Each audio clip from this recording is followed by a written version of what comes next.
Assalamualaikum warahmatullahi wabarakatuh. Alhamdulillahirabbil alamin. Wabihi nasta'in wa ala umuri dunya waddin. Wassalatu wassalamu ala asrofil anbiya'i wal mursalin, amma ba'du. Yang saya hormati Ibu Heni selaku dosen mata kuliah Sejarah Kebudayaan Islam. Dan sebelumnya perkenalkan, nama saya Muhammad Eko Rismawan dari kelas E PAI Tarbiyah dengan NIM 118094 atau C.101.1801. Di sini saya akan mempresentasikan judul yang sudah diberikan kepada saya, yaitu dengan judul Khalifah Bani Abbasiyah yang terkenal. Nggak perlu basa-basi lagi, langsung saja ikuti videonya sampai selesai ya. Jangan lupa like, komen, dan subscribe, karena subscribe itu gratis, guys. Oke, sesuai dengan judul, yaitu Khalifah Bani Abbasiyah yang terkenal. Khalifah yang pertama yaitu Abu Ja'far al-Mansur.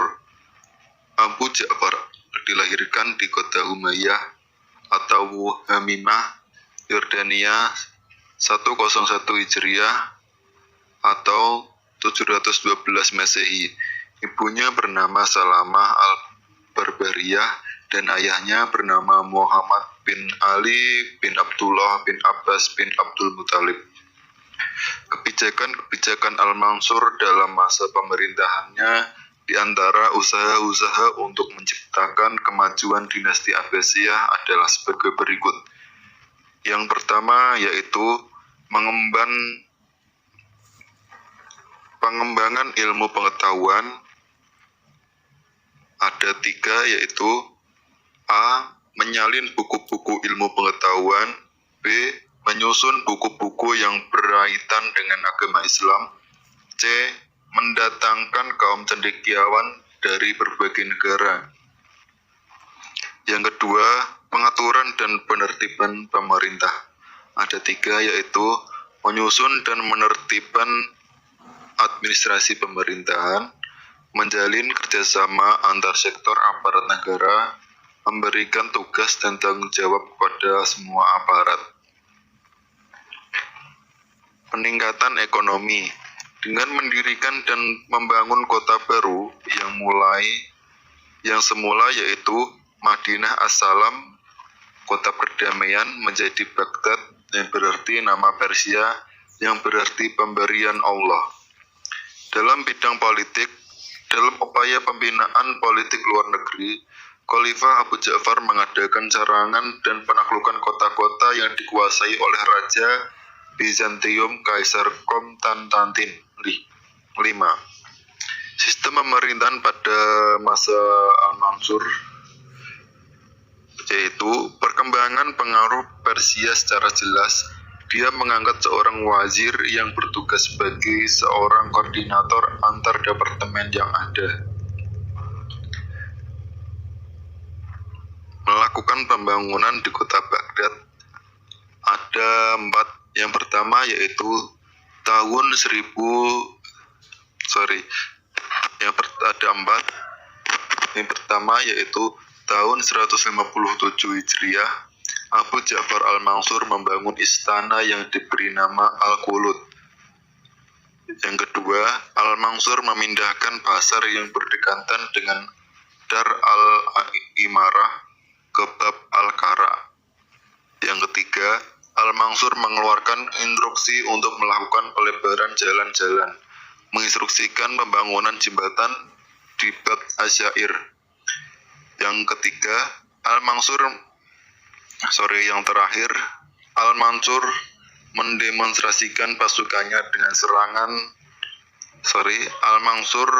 yang keempat yaitu Al-Mansur mendemonstrasikan pasukannya dengan seragam dan persenjataan di Dajlah. Yang kedua yaitu Khalifah Harun ar-Rasyid. Harun ar-Rasyid lahir di Rai pada tahun 763 atau 150 Hijriah. Nama lengkapnya yaitu Harun bin Muhammad al-Mahdi bin Abdillah al-Mansur. Ia adalah cucu pendirian kota Baghdad. Al-Mansur Harun ar-Rasyid adalah khalifah kelima dari Khalifah Abbasiyah dan pemerintahan pada 14 September 786 sampai 24 Maret 809 atau 15 Rabiul Awal 170 Hijriah sampai 3 Jumada Ats-Tsani 193. Ayahnya bernama Muhammad ibunya bernama Jurasiyah. Harun ar-Rasyid banyak dihormati raja-raja Eropa. Mereka saling berkirim surat, diantaranya adalah Raja Karli, Magne, dan Ratu Irene. Bagi orang-orang Eropa, nama Harun ar-Rasyid beserta Salahuddin al-Ayyubi dijajarkan dalam daftar raja-raja terkenal yang pernah ada di dunia ini.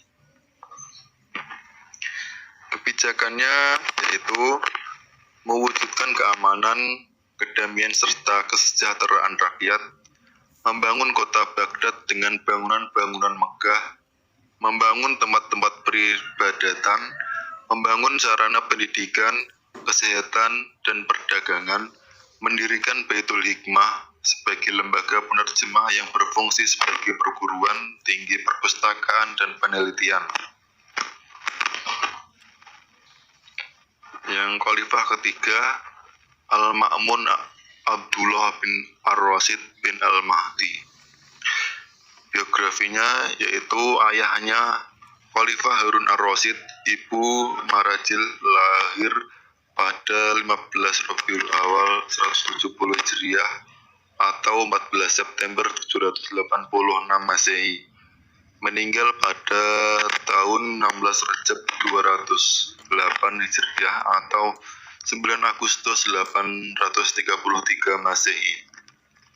Beliau mempunyai gelar yaitu Sang Podium. Tidak seseorang pun dari Khalifah Bani Abbasiyah yang lahir pintar dede.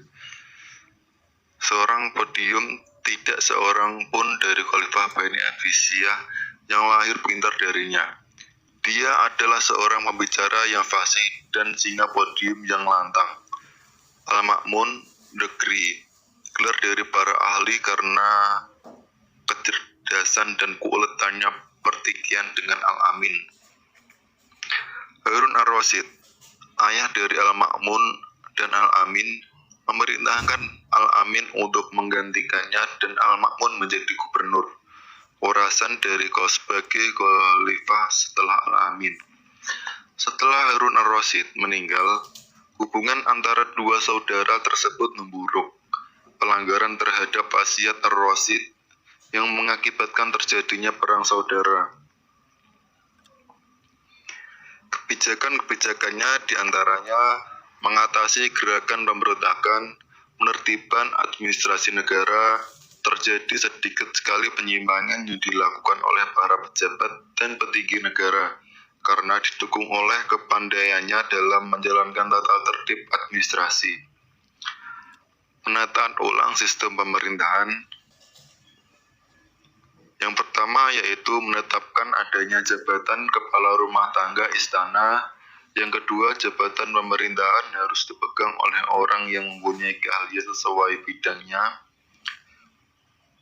Pembentukan Badan Intelijen di dalam negeri untuk menanggulangi kemungkinan gangguan dari para pejabat atau masyarakat yang tidak puas dengan kebijakannya dan permasalahan di masyarakat. Di luar negeri untuk mengantisipasi terjadinya pemberontakan. Pembentukan badan negara untuk memperlancar tugas khalifah. Yang kedua, peranggotakan wakil-wakil dari masyarakat tanpa membedakan kelas maupun agama. Yang ketiga, tugasnya menjadi pelayan masyarakat. Toleransi agama. Yang pertama yaitu sangat menghormati perbedaan agama. Yang kedua, Masyarakat non-muslim yang berada di bawah wilayah kekuasaannya tetap mendapat perlindungan keamanan dan haknya sebagai warga negara. Pembentukan Baitul Hikmah. Kemajuan yang paling besar yang dalam bidang-bidang pendidikannya yaitu didirikannya perpustakaan yang dibangun di sisi gedung observatorium di Baghdad yang terkenal dengan nama Baitul Hikmah. Masa aman dan makmur. Ada 4, yaitu pada bidang pertanian. Dengan keamanan yang telah terjamin, maka kegiatan pertanian di sana sini berkembang kembali dengan pesat. Yang kedua, di bidang perdagangan, kegiatan perdagangan berjalan dengan lancar. Lalu lintas dagang dengan ongkok melalui dataran tinggi Pamir yang disebut dengan Jalan Sutera dan jalur laut dari Teluk Parsi menuju bandar-bandar lainnya kembali ramai. Pendidikan. 3. Bidang pendidikan. Gerakan penerjemahan karya-karya kuno dari Yunani dan Syria ke dalam bahasa Arab. Muncul pula sarjana muslim di bidang musik, yaitu Al-Kindi. Didirikannya Baitul Hikmah. Bidang kesehatan. Berdirinya beberapa rumah sakit. Dokter diwajibkan menempuh beberapa ujian sebelum diizinkan untuk membuka praktek. Laboratorium didirikan untuk melakukan eksperimen terhadap tumbuhan-tumbuhan yang berkhasiat. Khalifah yang terakhir yaitu Al-Muqtasim. Nama lengkapnya adalah Abu Ishaq Muhammad Al-Muqtasim bin Harun Ar-Rasyid, lahir pada tahun 180 Hijriah dari Ibu Maridah. Ia dikenal dengan julukan Al-Muqtasim Billah, yang berlindung kepada Allah. Ahli sejarah ada yang menyebutkan dengan Al-Muqtasim atau Sang Delapan. Muqtasim wafat dalam usia 38 tahun pada tahun 842 Hijriah dan akhirnya digantikan oleh putranya Al-Watsi. Masa pemerintahannya menurut kalender Hijriah berusia 8 tahun 8 bulan 8 hari. Ketika wafat, ia meninggalkan 8 putra dan 8 putri. Pada masa pemerintahannya, Al-Muqtasim menjadi khalifah usia pada 39 tahun. Di baiat di wilayah kekuasaan Bizantium, Al-Muqtasim dikenal dengan memiliki keberanian, kekuatan, ambisi besar, dan juga tantangan. Kekuatan fisik Al-Muqtasim sangat kuat. Ia sanggup membengkokkan besi berkali-kali. Khalifah Al-Muqtasim sangat lemah dalam hal baca tulis, menghadapi perlawanan dari Alawiyah yang dipimpin oleh Muhammad bin Qasim bin Umar bin Ali Zainal Abidin bin Husain bin Ali bin Abi Thalib. Mengubah hukuman mati dengan hukuman penjara, membangun sebuah kota dengan nama Asarahman Ro'ah dengan arti menggembirakan orang yang melihatnya, lalu dikenal dengan nama Sumara, memenangkan pertempuran Daismom atau perang Dasmom melawan Bizantium.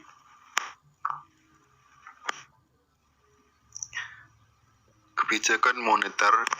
Sumber pendapatan tetap negara yang masuk ke Baitul Mal yaitu harta fai, ghanimah, anfal, karot, jizyah. Berbagai sumber harta, kepemilikan umum, harta milik negara, usyur, kumus, rikat, barang timbang, dan zakat. Ya itu tadi pemaparan dari video saya. Mungkin jika ada tutur kata yang kurang berkenan di hati Anda semua, saya pribadi mohon maaf yang sebesar-besarnya. Wabillahi taufiq wal hidayah. Assalamualaikum warahmatullahi wabarakatuh.